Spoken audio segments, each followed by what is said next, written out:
It is a hot morning in July of 1943, somewhere over the rolling grain fields of southern Russia. Below, on a dirt track cutting through the wheat, a column of Soviet armor is moving forward. The next Y was many day. T-34 tanks, dust trailing behind their tracks, are pushing toward the German line. They are not really watching the sky. They have done this before. The Luftwaffe is a problem for the bombers above them, not for them. Then a shadow comes down out of the sun. It is not a fighter. It is not a dive bomber. It is something low, hunched, and slow, with two stubby engines on its wings and an absurd, heavy weapon slung under its belly that looks more like an artillery piece than an aircraft gun. It lines up on the lead tank, opens fire from less than half a mile out, and the T-34 jolts, lurches, and starts to burn. This is the Henschel Hs 129, and what you are looking at is something no Air Force on Earth had ever truly built before: a flying anti-tank gun. A machine designed for one job, and one job only: killing the armor of the Soviet Union. To understand how Germany ended up bolting an army cannon to the bottom of an airplane, you have to go back before the tanks, before Kursk, before the war ever started. In the spring of 1937, Germany's Air Ministry sent out a quiet little specification to 4 aircraft manufacturers. They wanted something new.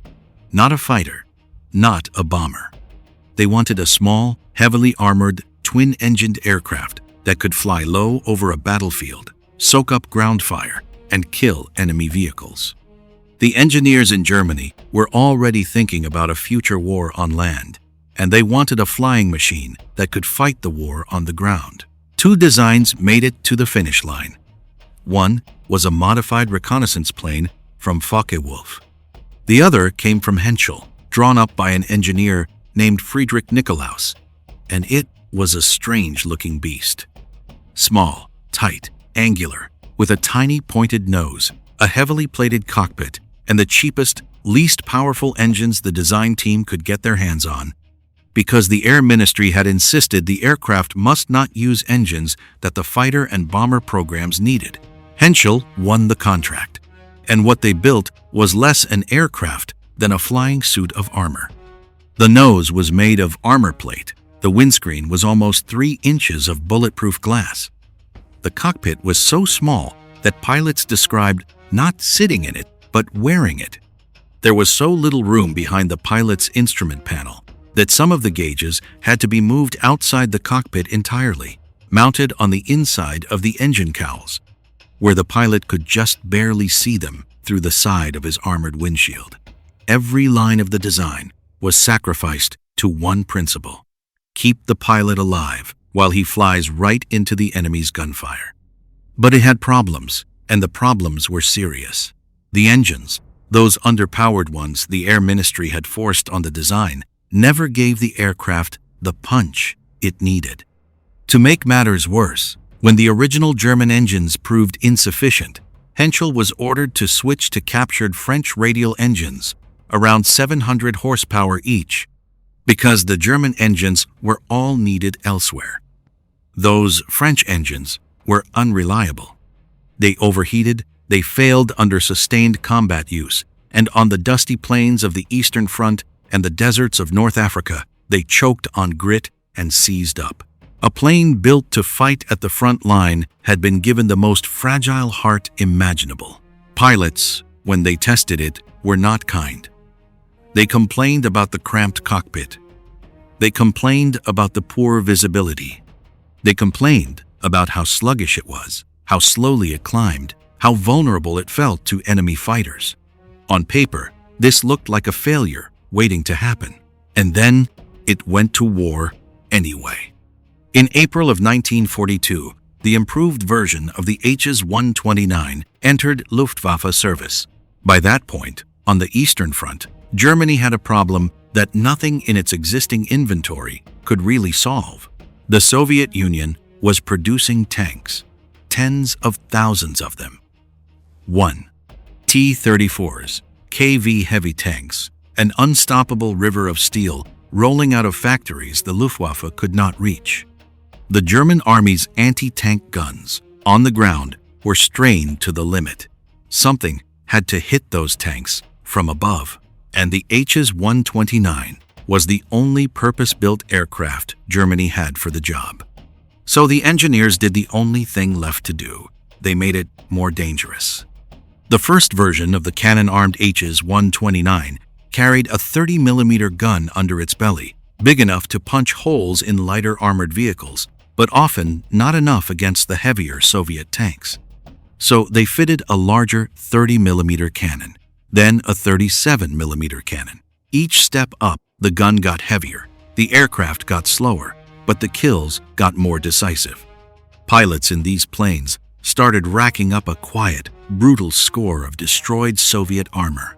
Then, in 1943, came the moment the whole story has been building toward. Someone in the German design office asked a question that sounds, on paper, like madness. What if we took the Army's 75mm anti-tank gun, the same kind of weapon that was killing Soviet tanks on the ground, and we just bolted it to the bottom of the airplane? It is hard to overstate how absurd that idea was.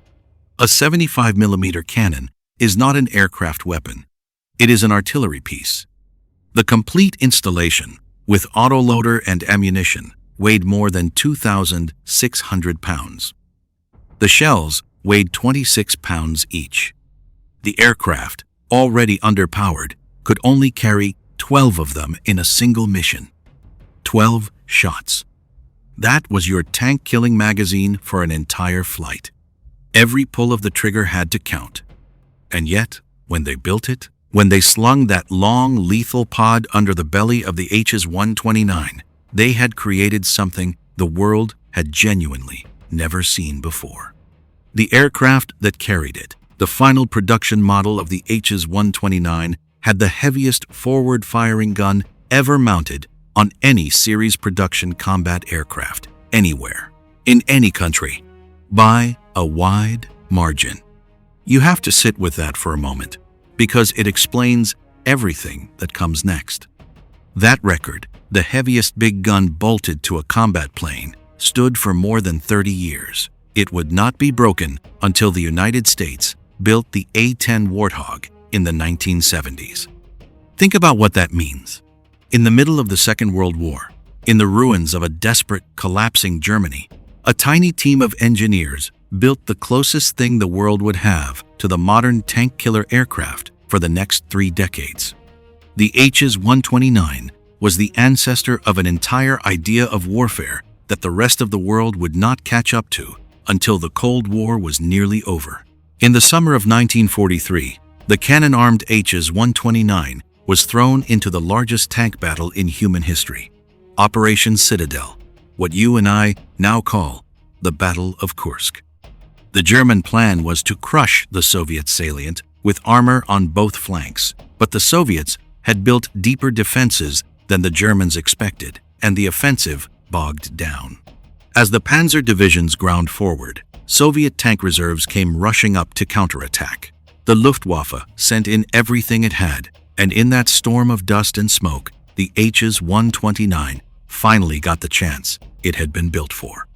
Squadrons of them dove on Soviet armored columns, lining up on individual tanks like dive bombers lining up on a battleship.